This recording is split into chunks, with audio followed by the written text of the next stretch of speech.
You're watching a clip from the Club podcast. Make sure you follow it on Spotify and Apple Podcasts and give it a 5-star review. So here you go. Here's a lovely clip from our podcast. Anyway, City. Yeah, we've got a summer exodus, lads. Whatever you say about City, obviously we've just won the treble. Can't quite believe what we've seen on the pitch. 15. City will be thinking about... We've got a podcast to do. Let's keep it professional. City, whatever you say about City, we do strengthen when we're on top, and we have a very long view in terms of getting players through the door and transitioning the side.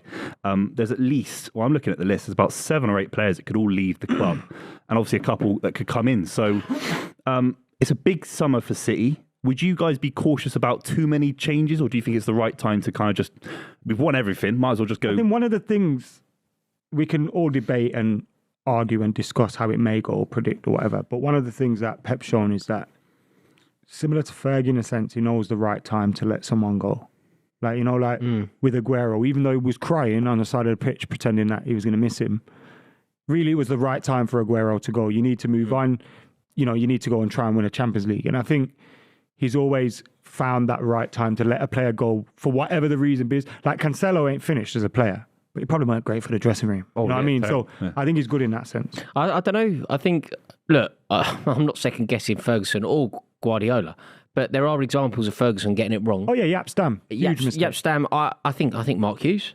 Like, Mark Hughes was still, although he went on to win trophies at Chelsea, Maybe at the time, but hindsight, it was better for United. Yeah.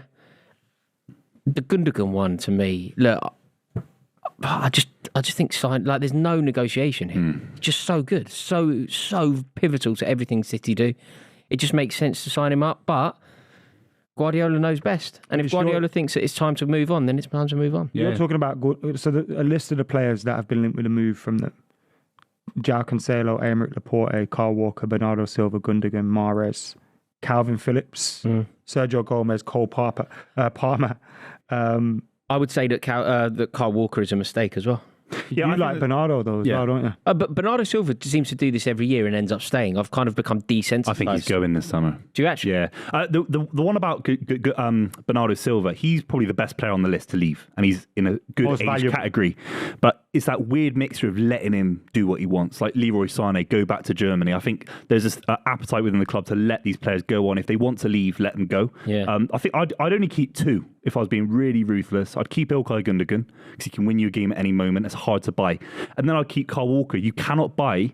For me, he must be the quickest player in the world. I mean, the way he overtook Vinicius Jr. in that kind of the home game against Real Madrid. I completely agree about Kyle Walker, but you must be about to add Bernardo Silva to you're going to make it a trio. If you say he wants to stay in Manchester and fight for City for the next 2-3 years, 1,000,000%. But every year he's talking about going to Barcelona, PSG. If you want to go to Paris, after you've seen what they do in the Champions League every season, bottling it, you want to live in Paris, we're lucky enough as a club to say, we don't need you to hang around. If we can get someone else through the door, or even let Phil Foden play more minutes. Do you know what I don't understand about the Kyle Walker one, right? I think Bernardo Silva has to stay. I really do. I think he's so good. Like, elite, beyond, just so good.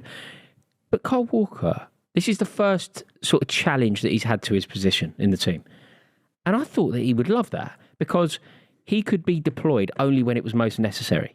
He could sit tight, he could have a bit of an easy ride, he wouldn't have to play every week, he wouldn't be pressurised.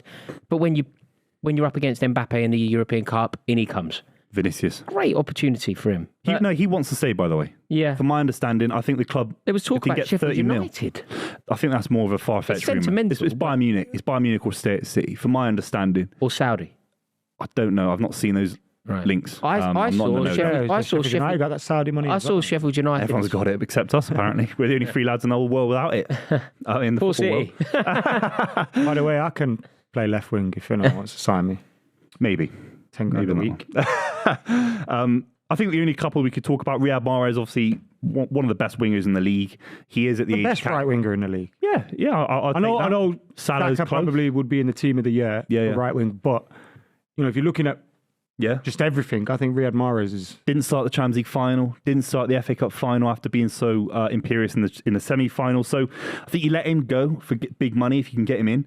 Calvin Phillips is the interesting one because he's come in as a midfielder, an England international, a good midfielder in my opinion, and John Stones has ended up playing in his position, where Calvin Phillips would have played in that position if he'd hit the ground running. I don't think it was just about him ability-wise, I think you see him looking a bit tubby and A bit unfit, yeah. I can't see Pep being happy with that fella. Also, if the Definitely, pursuit of Declan Rice continues, is he not the obvious make way? I know that he'd want to stay at City, and I know that he's desperate to make it work, but ultimately he's made a pig's ear of the first opportunity that he's had, and it could be a great sweetener to the bitter pill of losing Declan Rice for West Ham.